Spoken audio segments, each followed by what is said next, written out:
ચલાલામાં 7મા પાઠ ઉત્સવનું આયોજન કરવામાં આવ્યું હતું। ત્રિવેણી સંગમ માનવ મંદિર ખાતે આયોજન કરાયું, જ્યાં મંજુદી નાગજી પરિવાર દ્વારા આયોજન કરવામાં આવ્યું હતું।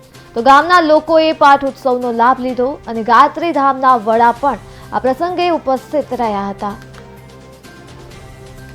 દાદા શું કહેશો? ચલાલાની અંદર ત્રિવેણી સંગમની અંદર એનો બનાવનાર મુખ્ય દાતા મંજુ નાગજી તરફથી અહીંયા સરસ મજાનું જલારામ બાપાનું મંદિર અને સાથે સાથે રાધે કૃષ્ણ ભગવાનનું મંદિર સાથે સાથે ભોજનાલય પણ સરસ ચાલી રહી છે। બધા જરૂરિયાતવાળા એનો લાભ લે છે।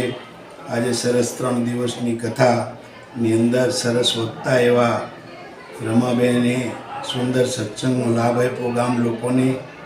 એમાં સેવા બજાવી રહેલા જયસુખભાઈ સાથે હાર્દિકભાઈ, પરેશભાઈ, તો આવો સત્સંગનો લાભથી સરસ બધાને એટલે વાલિયા લૂંટારાને જેમ વાલ્મિક બની ગયા એમ પોતાના જીવનની અંદર કંઈક સદગુણ સત્સંગમાંથી મળે એવી સરસ કથા ચાલી રહી છે। તો વર્ષમાં એકવાર ચાલે છે તો 2 વાર ચાલે અને જયસુખભાઈ ખૂબ બધાને વધારે ડબલ જમાડે એવી માં ગાયત્રીને પ્રાર્થના। સાહેબ આપનું નામ શું છે અને શું કહેશો? મારું નામ બિચ્છુભાઈ માલા, પૂર્વ આચાર્ય ચલાલા કુમારશાળા।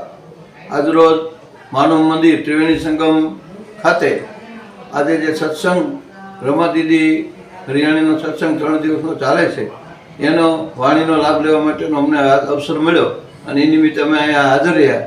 ત્યારે દીદી 3 દિવસ સુધી એમના પોતાના વાણીનો લાભ આપશે અને સમગ્ર ચલાલા શહેર અને મીઠાપુર તેમજ એમને શ્રદ્ધાથી માનનારા તમામ વર્ગ બધાએ આ વાણીનો લાભ લીધો છે।